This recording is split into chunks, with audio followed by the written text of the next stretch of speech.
Ma'am तुमचा आवाज येत नाही. मॅम तुमचा आवाज येत नाही. गुड इव्हिनिंग सर्वांना. Good evening ma'am. Good evening ma'am. Good evening ma'am. Good evening. आपण काय शिकत होतो? परफेक्ट स्क्वेअर मेथड आपली झाली होती, बरोबर आहे? Yes ma'am. Yes ma'am. हा मॅम झाली होती. तर आपण आता पुढचं जे आहे ते आपण घेणार आहोत. ठीक आहे. परफेक्ट स्क्वेअर मेथडचे सम सॉल्व्ह केले का सगळे? आपण बघा दोन प्रकारचे सम, म्हणजे ए जिथे 1 नाहीये मग तो 1 कसा करायचा आणि मग तिसरं पद कसं शोधायचं, सोडवली गणितं सगळी? हो मॅम सोडवली आहेत. Very good. ठीक आहे. आता आपण पुढे काय आहे ते बघूया. ठीक आहे. पुढे आपल्याला तिसरी मेथड आहे ज्याला म्हणतात सूत्र पद्धत, है ना? सूत्र पद्धतीने आपल्याला गणित सोडवायचे आहे. आता सूत्र पद्धतीने सोडवताना एक सूत्र आहे ते फक्त लक्षात ठेवायचं, बाकी त्याच्यामध्ये काही नाही. एकदम सोपी मेथड जी आहे, सोपी पद्धत जी आहे ती आहे सूत्र पद्धत. ठीक आहे. तर इथे स्क्रीन दिसते सर्वांना? हो मॅम दिसते. हो मॅम दिसते. तर सूत्र पद्धतीमध्ये एक सूत्र आहे, म्हणजे जे आपलं वर्ग समीकरण आहे त्या वर्ग समीकरणाची मुळं शोधण्यासाठी आपल्याला फक्त एक सूत्र लक्षात ठेवायचं. समजा आपलं एखादं समीकरण आहे ax वर्ग अधिक bx अधिक c बरोबर 0, या स्वरूपातलं आपलं समीकरण आहे. या स्वरूपात आधी आणायचं पूर्ण समीकरण, म्हणजे आपलं जे समीकरण आहे ते या स्वरूपात पाहिजे. म्हणजे कुठली पदं समजा उजवीकडे वगैरे असतील तर ती आणायची डावीकडे. ठीक आहे. आणि उजवीकडे 0 ठेवायचं, हे पहिलं आधी करायचं. आणि मग हे सूत्र वापरायचं, x बरोबर वजा b अधिक वजा b वर्ग वजा 4ac आणि भागिले 2a. दोन मूळ आहेत, एक अधिक घेऊन करायचं. इथे बघा अधिक वजा आहे. अधिक वजा म्हणजे एक मूळ जे आहे ते अधिक घेऊन आहे, मध्ये अधिकचं चिन्ह. पहिलं पद वजा बीच आहे, वजा बी अधिक वर्गमुळात b वर्ग वजा 4ac छेद 2a, आणि दुसरं मूळ जे आहे ते वजा b वजा b वर्ग वजा 4ac छेद 2a. ठीक आहे. अशी दोन मुळं आहेत. काय नाही, सोपं आहे. तुम्ही फक्त पहिल्यांदा काय करायचं माहिती आहे, ही पद्धत वापरताना आधी b वर्ग वजा 4ac ची किंमत काढायची. b वर्ग वजा 4ac जो आहे ना त्याला आपण विवेचक असं म्हणतो. काय म्हणतो? विवेचक. या विवेचकाची किंमत आधी आपण काढायची आहे. आवाज येतो माझा? विवेचक. हो मॅम येतोय. b वर्ग वजा 4ac ला काय म्हणतो आपण? विवेचक असं म्हणतो. त्या विवेचकाची किंमत आधी काढा, मग सोपं होऊन जातं. ठीक आहे. कळलं का? आता आपण समजा इथे काय दिले बघा, सराव संच 2.4 मध्ये ही वर्ग समीकरणांची सामान्य रूपाशी तुलना करून एबीसीच्या किमती लिहा, है ना? म्हणजे आपण सामान्य रूप आणायचं, म्हणजे नसेल तर आणायचं. आता इथे आपलं जे पहिलं समीकरण आहे ते सामान्य रूपात आहे का? सामान्य रूप म्हणजे असं, ax वर्ग अधिक bx अधिक c बरोबर 0, उजवीकडे 0 पाहिजे. तर आहे का तशा स्वरूपातलं आपलं पहिलं समीकरण? हो मॅम आहे. हो मॅम आहे. दुसरं आहे का तसं? दुसरं त्या स्वरूपात आहे का? नाही. नाहीये. मग त्याला आणायचं आपण त्या स्वरूपामध्ये. कसं समीकरण आहे बघा? बघा हे खूप सोपं आहे. असं समीकरण 2m वर्ग बरोबर 5m वजा 5, है ना? हे 5m इथे येणार, 2m वर्ग वजा 5m अधिक 5 बरोबर 0. हे इकडे सगळे आणायची पद्धत. 5m इकडे आल्यावर वजा 5m होणार आणि वजा 5 इकडे आल्यावर अधिक 5. ठीक आहे. तर इथे एबीसीच्या किमती लिहून घ्यायच्या. आता इथे एक वगैरे पाहिजे असं काही कंडिशन अट नाहीये, ए किती पण चालतो. जसं आपण पूर्ण वर्ग पद्धतीमध्ये आपली एक अट होती की ए किती असायला पाहिजे. पूर्ण वर्ग पद्धतीने आपण जेव्हा गणित सोडवत होतो तेव्हा ए किती असायला पाहिजे? एक आणला बघा आपण. हा, तसं इथे काही अट नाहीये. इथे जो ए असेल तो घ्यायचा. ए किती आहे इथे? 2. ए 2 आहे ना. बी वजा 5 आणि सी आणि सी 5 आहे. 5. ठीक आहे. 5. बघा पहिला प्रश्न फक्त एवढाच आहे. पहिल्या प्रश्नामध्ये फक्त तुम्हाला सामान्य रूप आणायचंय आणि एबीसीच्या किमती लिहायच्यात. एवढंच करायचं. बाकी तुम्हाला काय त्याची मुळं शोधायची नाही. आता आपण दुसरा प्रश्न सोडूया. कोणतं सोडूया इथे दुसऱ्यामध्ये? कोणती कोणती गणितं दुसऱ्या प्रश्नामध्ये आपण सोडूया? 5. 5. ठीक.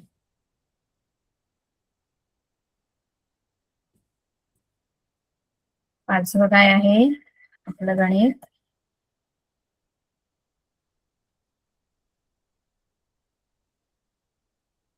y वर्ग अधिक 1/3y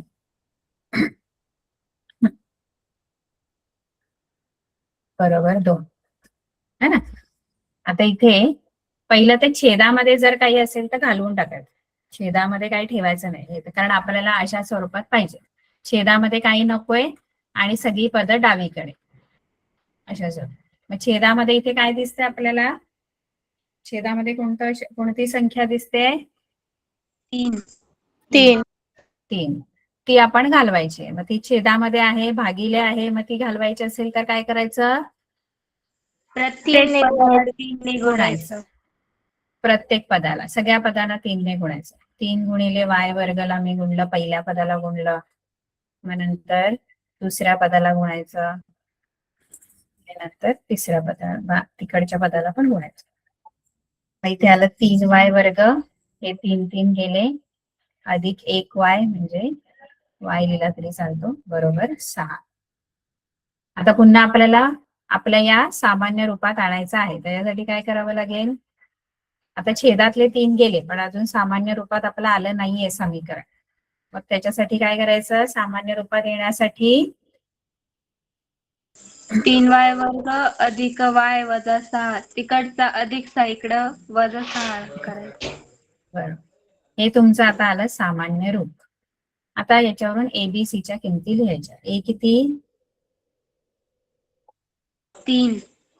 3. बी किती आहे? बी किती आहे मुलांना? 1 आहे. 1. आणि सी किती आहे? वजा 6. वजा 6. आता एबीसीच्या किमती मिळाल्या ना की विवेचकाची किंमत आधी काढायची. विवेचक याचा अर्थ जो आपण सूत्रामध्ये बी वर्ग वजा 4ac जो आहे ना, ही जी किंमत आहे याला विवेचक असं म्हणतात. आता या विवेचकावरून आणखी तुम्हाला पुढे एक सराव संच आहे, त्यामुळे विवेचक व्यवस्थित काढता यायला पाहिजे. ठीक आहे. बी वर्ग वजा 4ac ची किंमत काढूया. बी वर्ग, बी किती आहे? 1. 1. मग बी वर्ग म्हणजे 1 चा वर्ग वजा 4 ए 3 आहे, सी ऋण 6 आहे, वजा 6. ठीक आहे. 1 चा वर्ग किती? 1. वजा इथे आधी चिन्ह बघूया. चिन्ह कोणतं येतं? धन, हे दोघं धन धन धन होतं, हे धन आहेत दोन्ही पण, धन धन धन, पण धन ऋण तिसरी जी संख्या आहे ती ऋण आहे, मग ऋण येईल चिन्ह. आणि मग आता संख्यांचा गुणाकार करू. 4 त्रिक 12 आणि 12 सक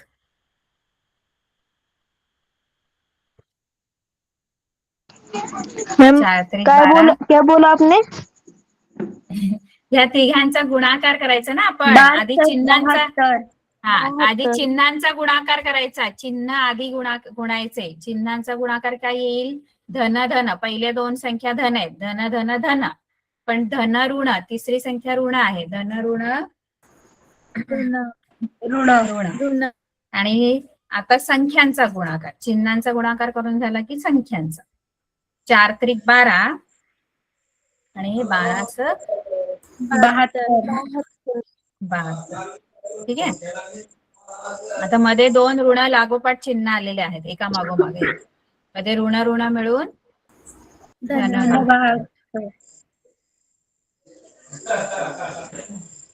आणि मग बी वर्ग वजा 4ac किती आलं? 73. 73. ठीक आहे. मग विवेचकाची किंमत इथे 73 आलेली आहे. आता आपल्याला मुळं काढायचे. मग मुळांसाठी सूत्र आहे एक्स वर्ग नाही, कुठलं चल आहे इथे? एक्स नाही, कोणतं चल आहे? चल जे आहे ते लिहायचं. वाय चल. वाय असेल तर वाय लिहायचं, एम असेल तर एम, एक्स असेल तर एक्स, जे असेल चल ते.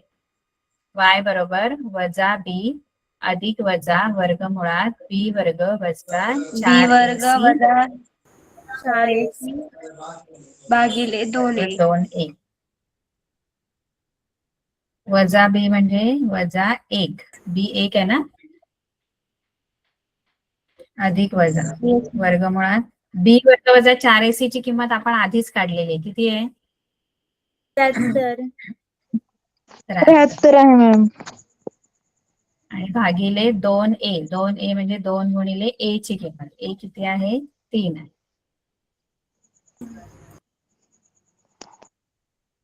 वजा 1 अधिक वजा वर्गमुळात 73/6. आता हे 73 वर्गमुळात असल्यामुळे त्याचे काय अवयव पडणार नाही, काय बाहेर पण येणार नाही, कारण 73 ही मूळ संख्या आहे, त्याचे काय अवयव पण पडत नाही, है ना. आणि ती पूर्ण वर्ग संख्या पण नाहीये, त्यामुळे वर्गमुळातून पूर्ण पण बाहेर येणार नाही आणि थोडी पण बाहेर येणार नाही. कारण काही समजा संख्या असतात, जसं वर्गमुळात 48 आहेत, तर याला आपण थोडस याचे अवयव पाडून पूर्ण वर्ग संख्येमध्ये अवयव आपण 16 त्रिक 48 असं पाडू शकतो. आणि त्यातली 16 ही पूर्ण वर्ग संख्या आहे, ती आपण बाहेर काढू शकतो 4 वर्गमुळात. असं आपण थोडं करू शकतो, पण कधी याचे अवयव पडत असतील तर. पण 73 चे अवयव पडतात का? 73 नो मॅम. त्यामुळे आपल्याला आहे तसंच ठेवावं लागेल. एक मूळ जे आहे ते ऋण 1 अधिक वर्गमुळात 73/6 आणि दुसरं मूळ काय येईल? किंवा वाय वजा बरोबर 1 वजा 1 वर्गमुळात वजा 73/6. वर्गमुळात 73/6. हे 2 मुळे येणार, एकदा अधिक घेऊन आणि एकदा वजा. बरोबर? Yes ma'am. खूप सोपी आहे ही पद्धत, काही नाही या पद्धतीत. ठीक आहे. हो मॅम, समजलंय. बाकीची गणिते सोडवाल मग या पद्धतीने? हो मॅम, सोडवू. खूप सोपे आहे. आता आपण पुढे जाऊया. इथे काय हे सोडून दाखवू? तिसरं एक्स वर्ग अधिक 2 वर्गमुळात 3x अधिक 3. नको मॅम, तिथं खाली त्याची उकल दिली, आम्ही सोडवू. उकल आपल्याला काढायची. तिसरं म्हणजे मॅम सोडवाल त्याचे की स्टेप सोडून दिले दाखवू? आहेत, कसे सोडवायचे आहे ते. हा, हो हो, सोडवाल हे. हो मॅम. बर, आता इथे आपल्याला वर्ग समीकरणांच्या मुळांचे स्वरूप, वर्ग समीकरणांच्या मुळांचे स्वरूप म्हणजे वर्ग समीकरणाची जी मुळं आहेत ती कशी असणार आहेत, त्यांचं स्वरूप काय? स्वरूप काय म्हणजे ती जी मुळं म्हणजे काय असणार आहेत, तर त्या संख्या असणार आहेत. मग त्या संख्या कशा असणार आहेत? मग त्या वास्तव असणार आहेत. आता मुळं 2 असतात, बरोबर आहे. मग तो जो विवेचक आहे की नाही, विवेचक म्हणजे बी वर्ग वजा 4ac आहे ना, त्या किमतीवरून आपण वर्ग समीकरणाच्या मुळांचं स्वरूप आपण सांगू शकतो. म्हणजे काय? समजा विवेचक म्हणजे बी वर्ग वजा 4ac, मुळांचं स्वरूप विचारलं की फक्त विवेचकाची किंमत काढायची, बाकी पुढे नाही करायचं काही. म्हणजे पुढे आपण सूत्र पद्धतीमध्ये आपण ते सूत्र लिहिलं तेवढं पुढे नाही करायचं. फक्त काय करायचंय, मुळांचं स्वरूप जर विचारलं तर फक्त त्याचा संबंध कशाशी आहे? मुळांचं स्वरूप जर विचारलं तर त्याचा संबंध फक्त आणि फक्त विवेचकाशी आहे. फक्त विवेचकाची किंमत काढा, त्याच्यावरूनच आपण मुळांचं स्वरूप सांगू शकतो. मग कसं सांगता येईल? तर 3 प्रकारे तुम्हाला विवेचकाच्या किमतीवरून मुळांचं स्वरूप सांगता येतं. बी वर्ग वजा 4ac जर 0 आलं, 0, बी वर्ग वजा 4ac म्हणजे विवेचकाची किंमत जर 0 आली, 0 आली ना, तर वर्ग समीकरणाची जी मुळं आहेत ही वास्तव आणि समान असतात. कशी असतात? वास्तव आणि समान. वास्तव व समान. बघा काही वर्ग समीकरणांची मुळं बघा.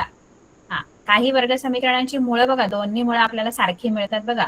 आपण आधी जी गणितं सोडवली, काही गणितं सोडवली आपण म्हणजे अवयव पद्धतीने वगैरे, तेव्हा बघा दोन्ही मुळं सारखी आलेली दिसतात आपल्याला. दोन्ही एक्सच्या किमती समान. वास्तव आणि समान. कधी वास्तव आणि समान? जेव्हा विवेचकाची किंमत किती असेल? विवेचकाची किंमत किती असेल? 0. विवेचकाची किंमत बी वर्ग वजा 4ac बरोबर 0 असेल तर तुमची वर्ग समीकरणाची मुळं वास्तव आणि समान है ना. बी वर्ग वजा 4ac ची किंमत धन असेल, धन म्हणजे ग्रेटर दॅन 0, शून्यापेक्षा मोठी म्हणजे धन संख्या जर असेल विवेचकाची किंमत, तर तुमच्या वर्ग समीकरणाची जी मुळं आहेत ती कशी असणार? वास्तव असणार, पण असमान असणार. हा, असमान म्हणजे वेगवेगळी मिळणार, सारखी नाही मिळणार दोन. वास्तव आणि असमान. कळलं का? कधी विवेचकाची किंमत धन असेल तर. आणि तिसरं, विवेचकाची किंमत जर ऋण असेल म्हणजे बी वर्ग वजा 4ac ही ऋण संख्या आली म्हणजे शून्यापेक्षा लहान म्हणजे ऋण संख्या, विवेचकाची किंमत ऋण आली तर वर्ग समीकरणाची मुळं ही वास्तवच नसतात. वास्तव वर्ग संख्या नाही. समीकरणाची मुळं मुळे वास्तव संख्या नाही. मग जर कधी तुम्हाला बघा, जर कधी तुम्हाला सूत्र पद्धतीने तुम्हाला मुळं काढायला सांगितली, म्हणजे आपण आता जे शिकलो आताच्या एक्सरसाइज मध्ये की सूत्र पद्धतीने दिलेल्या वर्ग समीकरणाची मुळं शोधा, मग त्याच्या आधी आपण विवेचकाची किंमत काढतो. सूत्र लिहिण्याच्या आधी विवेचक काढतो, बरोबर आहे. विवेचक काढला की नाही आधी आपण? हा बघा, हो मॅम. विवेचक काढला. हा विवेचक जर तुम्हाला ऋण मिळाला ना कधीतरी तुम्हाला फसवण्यासाठी असं देऊ शकतं, ऋण पण येऊ शकते याची किंमत. मग जर ऋण आला ना तुमचा बी वर्ग वजा 4ac, तर पुढे सोडवायचंच नाही काहीच, डायरेक्ट लिहायचं की या वर्ग समीकरणाची मुळं वास्तव संख्या नाही, त्यामुळे पुढे सूत्रवित्र लिहिण्यात काय अर्थच नाही, कारण वास्तव संख्याच नाहीयेत त्या वर्ग समीकरणाची मुळं. कळते का? कधी तुम्हाला सूत्र पद्धतीने गणित नाही तर तुम्ही काय कराल, पुढे सोडवत जाल. इथे ऋण 73 वर्गमुळात ऋण 73 वगैरे, समजा इथे ऋण 73 आलं असतं तर पुढे सोडवायचंच नाही. ऋण संख्या आली विवेचकाची किंमत की पुढे सोडवायचं नाही. कळलं? हो मॅम. हो मॅम, कळलं. हा, जर धन किंवा शून्य आली तर मग सोडवायचं. धन संख्या आली आणि शून्य आली तर सोडवायचं, नाहीतर अदरवाईज ऋण संख्या आली आणि तुम्ही बोलाल पुढे पण मी 2 मुळं काढून दाखवते वर्ग समीकरणात, तसं शक्य नसतं, कारण वास्तव संख्याच नसतात मुळं. बरोबर आहे, वास्तव संख्याच नाहीयेत मुळं. ठीक आहे. Yes, ma'am.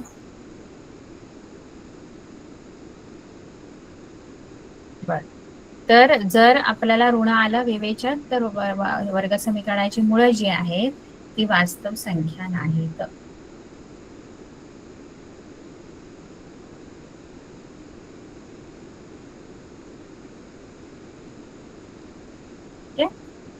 तर आता हे पुढचं जे सगळं आपल्याला आहे ते याच्यावरूनच आहे. पुढची एक्सरसाइज आपण बघूया काय आहे.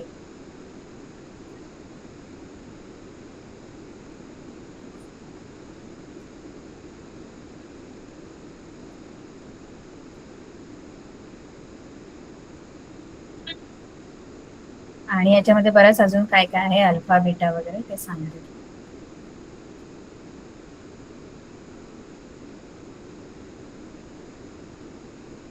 अल्फा बीटा काय आहे, त्यानंतर मुळांवरून समीकरण, हे सगळं याच्यात आहे. ठीक आहे, ते आपण बघू. आता इथे सराव संच 2.5 वर आपल्याला वर्ग समीकरण ax वर्ग अधिक bx अधिक c बरोबर 0 आहे. बी वर्ग वजा 4ac ची जी किंमत आहे ती 5 आलेली आहे आणि दुसऱ्यामध्ये बी वर्ग वजा 4ac ची किंमत किती आलेली आहे? वजा 5. -5. -5. मग जर बी वर्ग वजा 4ac बरोबर 5 आलं तर मुळांचं स्वरूप कसं आहे? बी वर्ग वजा 4ac 5 म्हणजे वास्तव आणि असमान, कारण धन आहे ना, धन 5. 5 ही धन संख्या आहे, वास्तव व असमान. आणि बी वर्ग वजा 4ac जर ऋण 5 आहे तर मुळांचं स्वरूप काय आहे? वास्तव नाही. वास्तव संख्या नाही. मुळं जी आहेत ती वास्तव संख्या नाही, एवढं क्लिअर.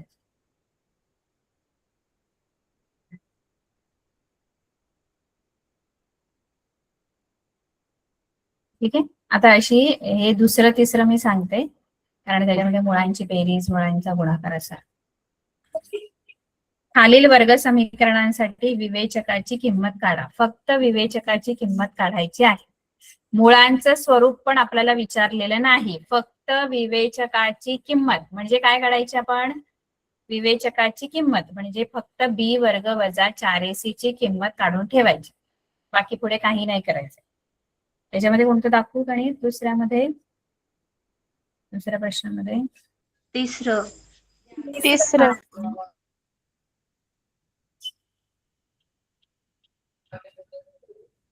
वर्गमुळात 2x वर्ग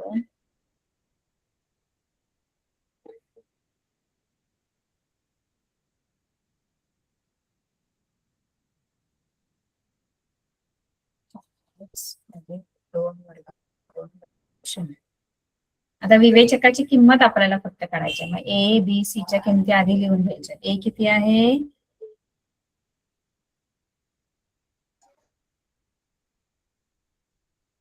ए वर्गमुळात 2. बी किती आहे? 4. आणि सी आहे 2 वर्गमुळात 2. 2 आणि सी 2 वर्गमुळात 2. ठीक आहे. तर बी वर्ग वजा 4 विवेचक.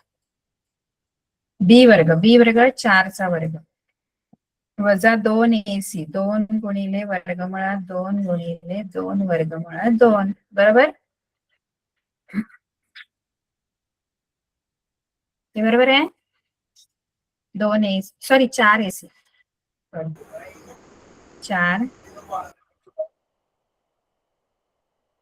4 गुणिले ए वर्गमुळात 2 गुणिले 2 वर्गमुळात 2. 4 चोक किती इथे? 4 चा वर्ग किती? 4 चा वर्ग 16. ठीक आहे. वजा इथे आता काय होईल बघा, 4 आणि हे 2, 4 2 8 आणि वर्गमुळात 2 गुणिले वर्गमुळात 2 हे किती होईल? यांचा गुणाकार वर्गमुळात 2 गुणिले वर्गमुळात 2 किती होतात? नाही, वर्गमुळात 2 गुणिले वर्गमुळात 2 वर्गमुळात 4 होतं. आणि 4चं वर्गमूळ किती येतं? वर्गमुळात 2. नाही, 2, फक्त 2. कारण तर 4 ही मॅम पूर्ण 2च वर्ग का? संख्या आहे. बघा, नेहमी लक्षात ठेवायचं, तुम्हाला मागे पण सांगितलेलं आपण, वर्गमुळात कोणती वर्गमुळातली संख्या दोनदा गुणली ना की ती वर्गमुळाचं चिन्ह निघून जातं. म्हणजे वर्गमुळात 2 गुणिले वर्गमुळात 2 केलं ना तर 2 उत्तर लिहायचं. वर्गमुळात 3 गुणिले वर्गमुळात 3 3. वर्गमुळात 5 गुणिले वर्गमुळात 5 किती उत्तर? फक्त 5. 25. हा, वर्गमुळात 25 येतात. वर्गमुळात 5 गुणिले वर्गमुळात 5 वर्गमुळात 25 येतात. आणि वर्गमुळात 25 म्हणजे किती? 25चं वर्गमूळ आपल्याला माहित आहे किती येतं? 5. म्हणजे वर्गमुळात 5 गुणिले वर्गमुळात 5. हा, वर्गमुळात 5 वर्गमुळातली संख्या आपण दोनदा गुणली ना की आपल्याला ते वर्गमुळाचं चिन्ह निघून जाऊन ती आतली संख्या मिळते. म्हणजे वर्गमुळात 5 गुणिले वर्गमुळात 5 केलं तर 25 नाही मिळत, 5 उत्तर मिळतं. वर्गमुळात 25 मिळतं, पण 25चं वर्गमूळ 5 आहे की नाही? वर्गमुळात 5 गुणिले वर्गमुळात 5 5 उत्तर येतं. वर्गमुळात 3 गुणिले वर्गमुळात 3 किती उत्तर येणार? वर्गमुळात 3 गुणिले वर्गमुळात 3 किती उत्तर येणार? 3. वर्गमुळात 2 गुणिले वर्गमुळात 2 किती उत्तर येणार? 2. वर्गमुळात 7 गुणिले वर्गमुळात 7 किती उत्तर येणार? 7. 7. कळलं का? Yes ma'am. Yes ma'am. मग इथे आता हा 4 आणि हा 2 8 होतो आणि वर्गमुळात 2 गुणिले वर्गमुळात 2 परत 2 है ना. या दोघांचा गुणाकार 2 आणि या दोघांचं 4 2 8. बरोबर आहे. कळलं की नाही? हो मॅम बरोबर कळलं. की नाही? हो मॅम.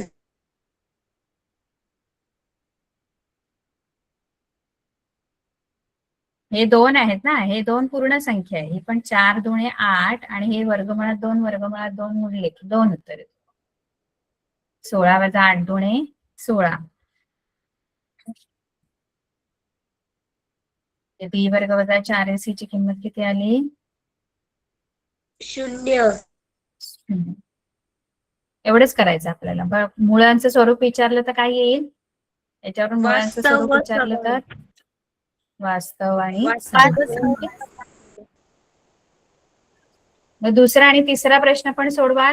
तिसऱ्या प्रश्नामध्ये विवेचकाच्या किमतीवरून खालील वर्ग हो समीकरणाच्या मॅम सोडवू. मुळांचे स्वरूप ठरवा. ठीक आहे. आता हे अल्फा बीटा काय आहे ते मी तुम्हाला सांगते, पण त्याच्या आधी 7वं गणित आपलं आत्ताच्या ह्याच्यावर आहे, जे आपण शिकलोय विवेचकाच्या ह्याच्यावर. ते आधी घेऊ. अल्फा बीटा काय आहे, मुळांची बेरीज काय आहे ते आपण शिकणार आहोत. पण आधी एकाच प्रकारची जी गणित आहेत ती आपण घेणार आहोत. ठीक आहे. कळते का? 7वं मॅम गणित आपण आता कळतंय. जे शिकलोय त्याच्यामध्ये हे पहिलं गणित घेतलं आपण, जे विवेचकाच्या ह्याच्यावरून आहे. दुसरं तिसरं विवेचकाच्या ह्याच्यावरून आहे आणि 7वं गणित. ठीक आहे. तर 7व्यामध्ये काय प्रश्न आहे बघा. खालील प्रत्येक वर्ग समीकरणाची मुळे वास्तव व समान असतील. कशी असतील? कशी असतील मुळे? वास्तव व समान.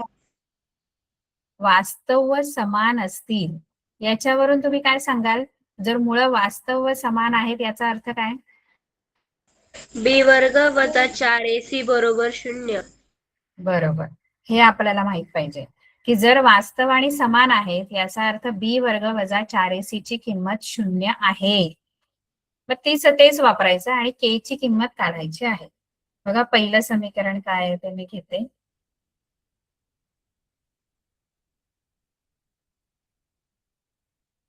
तीन वाय वर्ग अधिक ky 12 बरोबर 0. बरोबर आहे. आता इथे ए किती आहे? 3. बी किती आहे? के के. के आहे बघा. के बी घ्यायचा आणि सी किती आहे? 12. 12. आता आपल्याला माहित आहे की दिलेल्या वर्ग समीकरणाची जी मुळे आहेत ती कशी आहेत? वास्तव समान. वास्तव आणि समान आहे. आणि जर वास्तव आणि समान आहेत तर म्हणून बी वर्ग वजा 4ac जो आहे तो 0 असेल. ठीक आहे.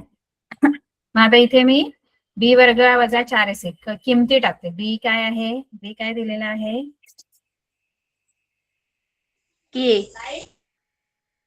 के चा वर्ग वजा 4 गुणिले 3 गुणिले 12 गुणिले 12 बरोबर 0. के वर्ग वजा 4 त्रिक 12 आणि 12 गुणिले 12. 12 गुणिले 12 किती होतं? 144. आता इथे ना आपल्याला पुन्हा एकदा वर्ग समीकरणच मिळाले, पण आता आपलं जे चल आहे ते के झालेलं आहे.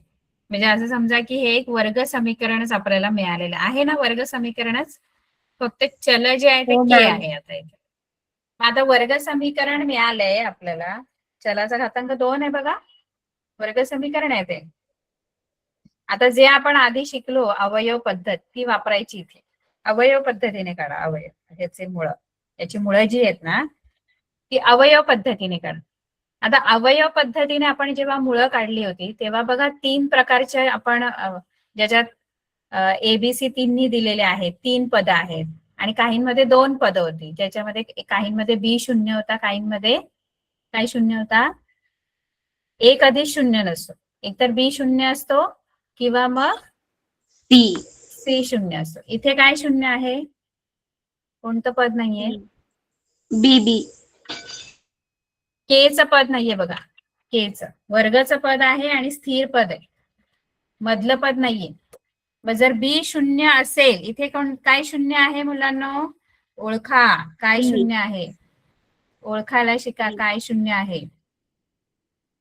काय शून्य आहे, बी शून्य. बी जर शून्य असेल तर आपण काय वापरतो, कोणतं सूत्र वापरतो, बी शून्य असेल तेव्हा अवयव पाडण्यासाठी कोणतं सूत्र वापरतो, हे सूत्र, ए वर्ग वजा बी वर्ग. मग हे कोणाचे वर्ग आहेत ते शोधू.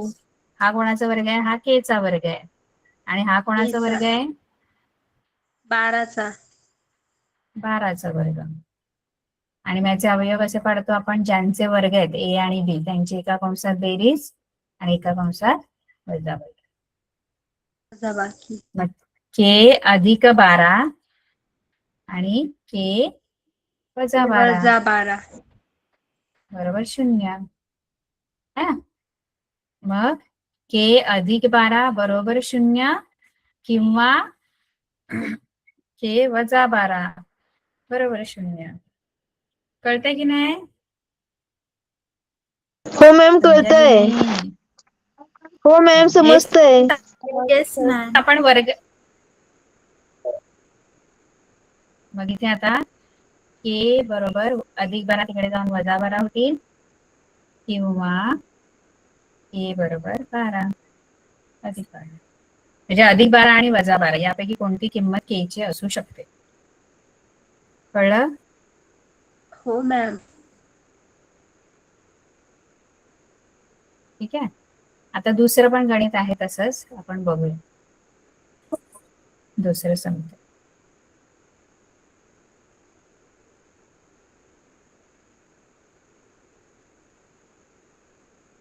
हे थोडस कॉम्प्लिकेटेड आहे, तरी पण आपण बघू कसं आहे.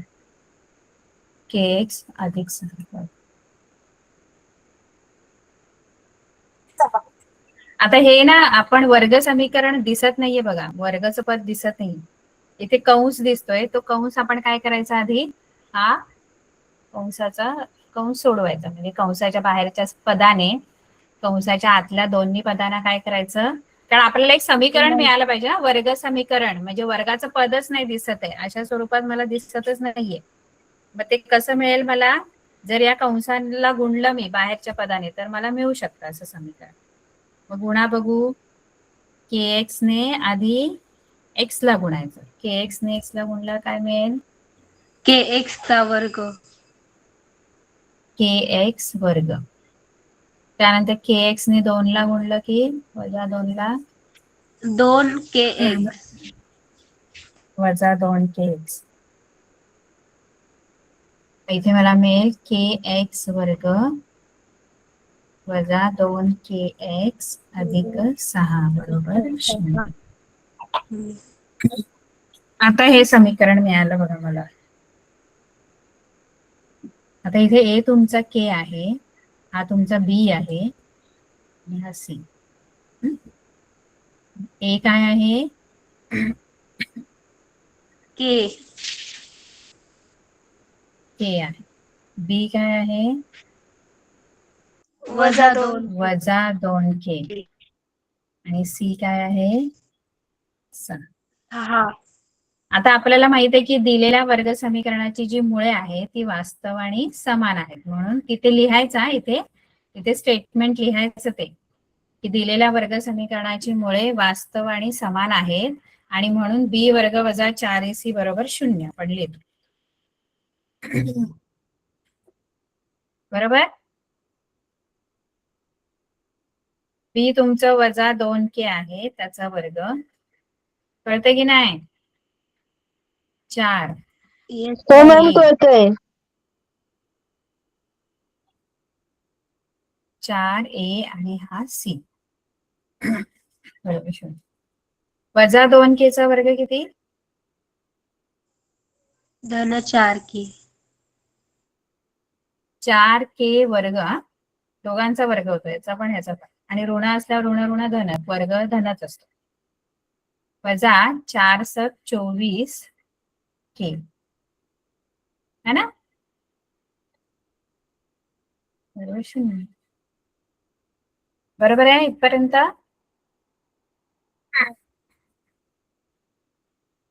बरोबर आहे का?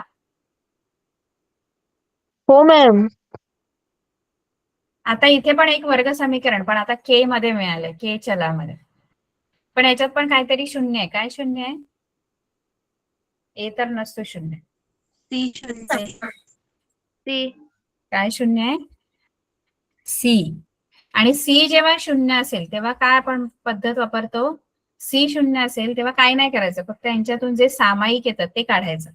बघा, जेव्हा b 0 असतो तेव्हा a वर्ग वजा b वर्गचं सूत्र वापरायचं. लक्षात ठेवा हे गोष्ट. जेव्हा तुमचा b 0 असतो तेव्हा a वर्ग वजा b वर्गचं सूत्र वापरायचं. म्हणजे पहिलं पद कोणाचा वर्ग आहे, दुसरं पद कोणाचा वर्ग आहे ते बघ. आणि दुसरं पद जरी पूर्ण वर्ग नसेल तरी ते वर्गमुळात टाकायचं. कळलं मी काय बोलली? नाही? म्हणजे समजा तुम्हाला असं समीकरण असेल x वर्ग वजा 7 बरोबर 0. आता इथे पण काय 0 दिसते तुम्हाला या समीकरणामध्ये? b. b. मग काय नाही, हा x चा वर्ग आहे आणि हा कोणाचा वर्ग आहे? वर्गमुळात 7 चा वर्ग आहे. मगाशी मी तुम्हाला सांगितलं बघा, वर्गमुळात 7 गुणिले वर्गमुळात 7 किती येतात? 7. 7. म्हणजे हा 7 कोणाचा वर्ग आहे? याचा वर्ग आहे. वर्गमुळात 7 गुणिले वर्गमुळात 7 बरोबर? Yes ma'am. बरोबर 0. मग हे a वर्ग वजा b वर्ग. मग एका कंसात x अधिक वर्गमुळात 7 येईल आणि दुसऱ्या कंसात x वर्ग वर्गमुळात 7. असं करायचं, असे अवयव पाडायचे. म्हणजे जरी ही पूर्ण वर्ग संख्या नसेल तरी पण ती वर्गमुळात टाकायची. आणि तसंच आता मगाशी 144 हे पूर्ण वर्ग होते म्हणून मी 12चा वर्ग लिहिला. कळते का? हो मॅम, कळतंय. Yes ma'am. आता c 0 जेव्हा असतं ना, c 0 असेल तेव्हा काही नाही करायचं, फक्त त्या दोन पदांमधून काय सामायिक येते ते काढायचं. काय सामायिक येते या दोघांमधून? 4 आणि 24 आहे. 4 आणि 24 कोणाच्या पाड्यात येतात? 4च्या. आणि एक k पण सामायिक येईल बघा. बरोबर आहे? 4k सामायिक येईल. आणि काय राहील? 6. त्याच्यातलं काय राहील? पहिल्या पदातलं काय राहील? 4k. k राहील. 4 बाहेर आला. 4 आणि 1k बाहेर आला. k वर्ग आहे ना, 1k बाहेर आला. मग फक्त 1k उरला. आणि 24 आपण कसं लिहितो? 4 × 24. त्याच्यातले 4 मी बाहेर काढले आणि k पण बाहेर गेले. हा पण बाहेर गेला. एकच होता k, तो बाहेर आला. आणि वजा 6 बरोबर 0. 4k बरोबर 0, k बरोबर 0 किंवा k वजा 6 बरोबर 0. कळते की नाही? हे 4k बरोबर 0 घ्यायचं किंवा k वजा 6. आता 4 तिकडे जाऊन भागिले होणार, 0/4 किंवा हा वजा 6 तिकडे जाणार, अधिक 6. 0/4 म्हणजे 0 उत्तर. एक 0 येणार आणि एक 6 k ची. ठीक आहे? Yes ma'am. कळलं? ही सगळी गणितं सोडवा. बाकी पुढचं जे आहे अल्फा बेटा काय ते मी नंतर सांगा. Okay? Okay ma'am. Bye. Bye ma'am. Good night. Thank you ma'am. Bye. Bye bye ma'am. Teacher. Good night.